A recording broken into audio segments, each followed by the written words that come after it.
Cultural rewrites and memory control. What happens when a quote disappears from reality, but not from memory? That's where things shift from weird to strategic.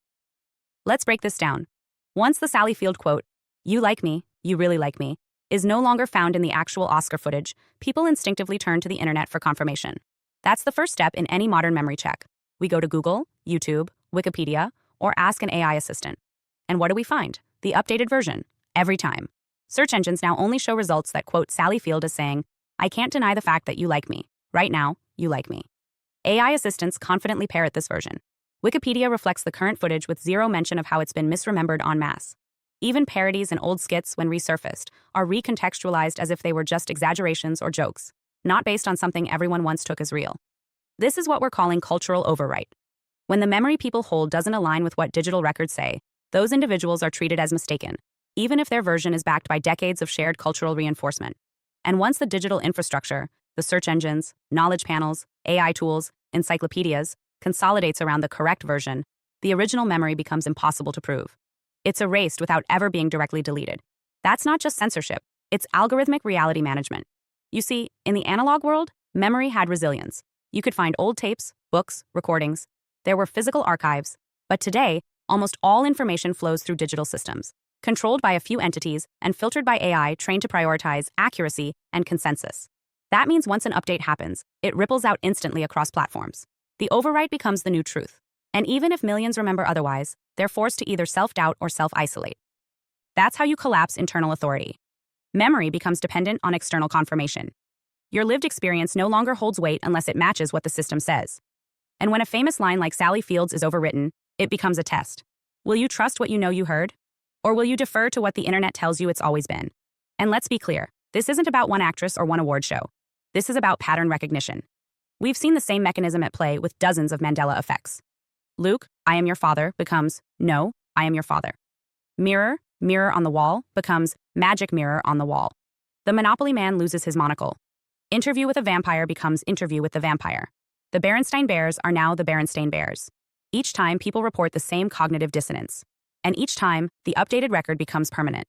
Because once the reference points are altered, the old memory has no place to anchor. No source to lean on.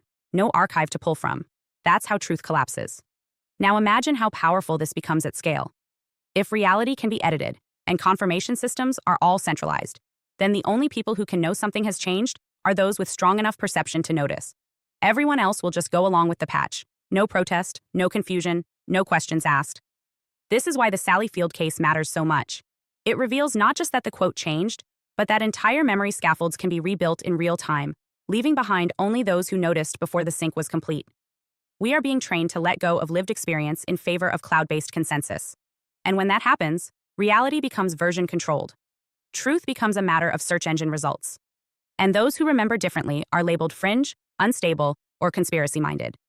So ask yourself, how much of your memory is still yours? And how much has been surrendered to what can be Googled, fact-checked, or auto-completed? If enough of us accept the new version, the old one disappears, not just from the archive, but eventually, from the collective mind. That's the true power of cultural overwrite. And this is exactly why we need to preserve these memories, talk about them, compare notes. Because in a system that trains you to forget, remembering becomes an act of resistance. Let's step back for a moment. This isn't just about a quote. It's about a world where something that was heard, repeated, parodied, and embedded in pop culture can quietly vanish, replaced by a version that no one remembers, but everyone is told has always been correct. And when you look deeper, you realize it's not just the quote that shifted. It's the record of the quote, the evidence, the verification points. The memory of an entire generation is marked as incorrect by systems that didn't exist when that moment happened.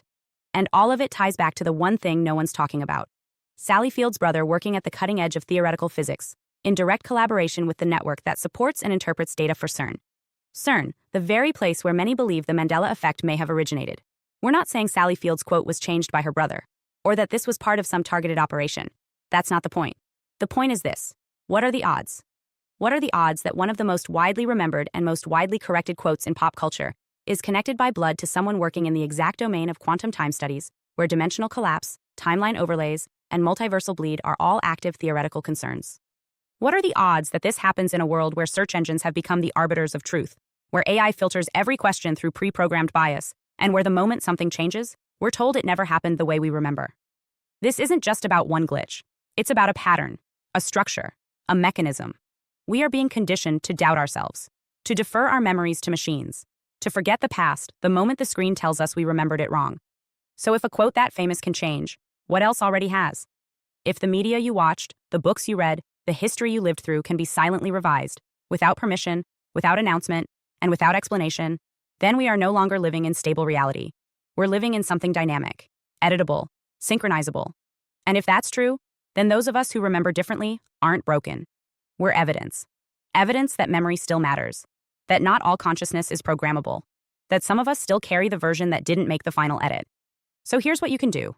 Comment below if you remember the quote the way we all used to. You like me, you really like me. And if you've noticed other shifts, lines that feel off, logos that look different, maps that don't match, don't brush it off. Document it. Talk about it. You're not alone. And no, you're not crazy. You may just be carrying the memory that proves the timeline has changed. And you're not the only one. Let's find the others. Hi, I'm Adeline Atlas, 11x published author, and what you just watched was only a taste of what's inside the Truth series, where we go all the way down the rabbit hole. If you're the kind of person who's always asking bigger questions, who knows there's more to this world than what we've been told, then this is your invitation to the series that was built for you. Inside the Truth series, you'll get full access to 6 mind-blowing sub-series designed to wake up your highest intelligence and decode the matrix we live in. 1. Locate the truth. Learn how to actually research, not just what to search, but how to verify, cross-reference, read declassified files, and protect your own mind from weaponized misinformation. This is truth-seeking, decoded. 2. The Mandela effect. Are we shifting timelines? Why do so many people remember a different past? We break down the most bizarre, undeniable examples of reality glitches and what they tell us about consciousness and control. 3. Law is magic. Law is not what you think it is. From word spells to maritime law and hidden contracts, we uncover how legal systems use language like a wand and how to stop being tricked by fine print that binds you without consent. 4. Entertainment or ritual. The Hollywood and music industries are not just for entertainment. From Super Bowl rituals to Grammy stage symbolism, we decode what's really being shown, who it serves, and why mass consciousness is the target. 5. Decoding dystopia. Ever wondered why dystopian fiction feels prophetic? In this subseries, we decode popular films and books, Hunger Games, 1984, Black Mirror, to reveal the hidden blueprints and predictive programming behind the plot. 6. MK Ultra plus mind control programs. This one gets deep.